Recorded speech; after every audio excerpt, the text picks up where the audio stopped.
മേഖലകൾ Saji Joseph MLA സന്ദർശിച്ചു. കഴിഞ്ഞ ദിവസമുണ്ടായ പെരുമഴയിലും ഉരുൾപൊട്ടലിലും മുങ്ങിപ്പോയ ശ്രീകണ്ഠാപുരം ടൗൺ മാർക്കറ്റ്, ചെങ്ങളായിലെ വിവിധ പ്രദേശങ്ങൾ എന്നിവ സജി ജോസഫ് MLA സന്ദർശിച്ചു. ശ്രീകണ്ഠാപുരം ടൗണിൽ മാത്രം 100-ലേറെ കടകൾ വെള്ളത്തിൽ മുങ്ങി. ടൗൺ മാർക്കറ്റ് പൂർണ്ണമായും വെള്ളത്തിനടിയിലായി. ടൗൺ ഷാദുലി പള്ളി, സാമബസാർ ബസ് സ്റ്റാൻഡ്, സെൻട്രൽ ജംഗ്ഷൻ എന്നിവിടങ്ങളിലും വെള്ളം കയറി. ടൗണിലെ വ്യാപാരികൾക്ക് ലക്ഷങ്ങളുടെ നാശനഷ്ടമാണുണ്ടായത്. ചെങ്ങളായിയിൽ നിരവധി വീടുകളും വ്യാപാര സ്ഥാപനങ്ങളും വെള്ളത്തിലായി. കൃഷികളും നശിച്ചു. അടിയന്തരമായി നഷ്ടമുണ്ടായ എല്ലാ വ്യാപാരികൾക്കും വീട്ടുകാർക്കും കർഷകർക്കും അർഹമായ നഷ്ടപരിഹാരം ഉടനടി നൽകാൻ മുഖ്യമന്ത്രി, ധനമന്ത്രി എന്നിവരോട് ആവശ്യപ്പെടുമെന്നും സജി ജോസഫ് പറഞ്ഞു. കഴിഞ്ഞ 2 ദിവസങ്ങളിലെ അതിതീവ്രമായ മഴയിൽ ശ്രീകണ്ഠാപുരം നഗരവും ചെങ്ങളായി പഞ്ചായത്തിലെ കോവപ്പുറം ഉൾപ്പെടെയുള്ള പല മേഖലകളും വെള്ളത്തിലടിയിലായി.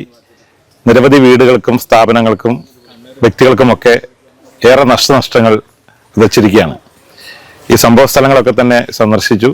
ഇന്നലെ ജില്ലാ കളക്ടറും റവന്യൂ ഉദ്യോഗസ്ഥരും മറ്റുമൊക്കെ പഞ്ചായത്ത് അധികൃതർ, മുനിസിപ്പാലിറ്റി അധികൃതർ എല്ലാം തന്നെ ഇക്കാര്യങ്ങൾ മനസ്സിലാക്കി തുടർ നടപടികൾ നടത്തി വരികയാണ്. ജനങ്ങൾക്ക് സമാശ്വാസം നൽകാനും അവരെ നാശനഷ്ടങ്ങൾക്ക് അർഹമായ നഷ്ടപരിഹാരം ഉറപ്പുവരുത്തുന്നതിന് വേണ്ടിയുള്ള നടപടികളാണ് ഏറ്റവും അടിയന്തരമായി ആവശ്യപ്പെടുന്നത്. ഇന്നിപ്പോൾ ബഹുമാനപ്പെട്ട മുഖ്യമന്ത്രിയുമായിട്ട് രാവിലെ സംസാരിച്ചു. അദ്ദേഹം വിളിച്ചിരുന്നു. ഇവിടുത്തെ പ്രശ്നങ്ങളൊക്കെ ചോദിച്ചു മനസ്സിലാക്കി. ശ്രീകണ്ഠാപുരത്തെയും ചെങ്ങളായിലെയും പ്രശ്നങ്ങൾ ഉൾപ്പെടെ ഈ വിഷയങ്ങൾ ഗവൺമെന്റിനെ ധരിപ്പിച്ചിട്ടുണ്ട്. അടിയന്തരമായി നാശനഷ്ടമുണ്ടായ സാധനങ്ങളും അതുപോലെ തന്നെ ഉപകരണങ്ങളൊക്കെ, അതുപോലെ തന്നെ അടിസ്ഥാന സൗകര്യ മേഖലയിലെ നമ്മുടെ റോഡും മറ്റുമൊക്കെ നശിച്ച, പാലങ്ങൾ നശിച്ച വിഷയങ്ങളൊക്കെ തന്നെ സർക്കാരിന്റെ ശ്രദ്ധയിലേക്ക് കൊണ്ടുവന്നിട്ടുണ്ട്. അതിൽ പരിഹാരം ഉണ്ടാക്കുമെന്നാണ് ഗവൺമെന്റ് പ്രതിനിധികൾ, പ്രത്യേകിച്ച് ബഹുമാനപ്പെട്ട മുഖ്യമന്ത്രി അറിയിച്ചിരിക്കുന്നത്. ജില്ലാ കളക്ടറുമായിട്ട് സംസാരിച്ചു.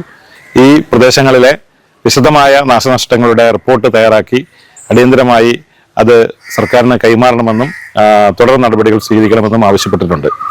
ഈ അവസരത്തിൽ ഈ സന്നദ്ധ പ്രവർത്തനങ്ങളിൽ ദുരിതമനുഭവിച്ച ജനങ്ങൾക്ക് വേണ്ടി സന്നദ്ധതയോടെ വളരെയേറെ സഹായകരമായ പ്രവർത്തനങ്ങൾ കാഴ്ചവെച്ച എല്ലാ പ്രവർത്തകരെയും ഞാൻ പ്രത്യേകം അഭിനന്ദിക്കുകയാണ്. പ്രത്യേകിച്ച് വളണ്ടിയർമാർ.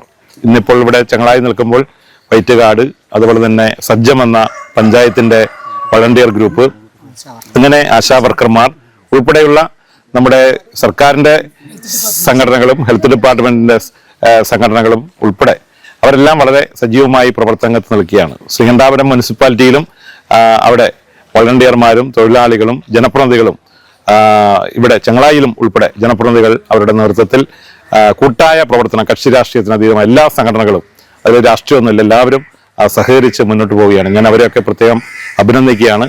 രക്ഷാപ്രവർത്തനങ്ങളിൽ ഏർപ്പെട്ട എല്ലാ ആളുകളെയും പ്രത്യേകമായിട്ട് അഭിനന്ദിക്കുന്നു. ജനപ്രതിനിധികളെ പ്രത്യേകമായി അഭിനന്ദിക്കുന്നു. വ്യാപാരികളും അത് പൊതുസമൂഹവും ഒക്കെ ഈ വിഷയത്തിൽ കൂട്ടായ പ്രവർത്തനമാണ് നടത്തി വരുന്നത്. സർക്കാർ തലത്തിലുള്ള അടിയന്തര സഹായം ലഭ്യമാക്കാനുള്ള നടപടികൾ അതിനുവേണ്ടി ശ്രമിച്ചു വരികയാണ്. ആ നിലയിൽ കൃത്യമായ കാര്യങ്ങൾ ധരിപ്പിക്കാനും നമ്മുടെ നാടിന് നേരിട്ട നഷ്ടത്തിന് പരിഹാരം ഉണ്ടാക്കാനും ആത്മാർത്ഥമായ പരിശ്രമം MLA എന്ന നിലയിൽ പ്രത്യേകം ഞാൻ ശ്രദ്ധയോടെ ചെയ്യുമെന്നുകൂടി അറിയിക്കുകയാണ്. ഈ അടുത്ത ദിവസങ്ങളിൽ ഇവിടെ യോഗം വിളിച്ചുകൂട്ടി നമ്മുടെ നഷ്ടങ്ങൾ തിട്ടപ്പെടുത്താനും അത് പരിശോധിക്കാനുമുള്ള സംവിധാനങ്ങൾ ഒരുക്കുന്നുണ്ട്.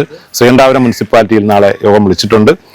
ചെങ്ങളായിലും ഇവിടെ പഞ്ചായത്ത് പ്രസിഡന്റുമായി സംസാരിച്ച് ആവശ്യമായ ക്രമീകരണങ്ങൾ ഉറപ്പുവരുത്തുന്നതാണ്.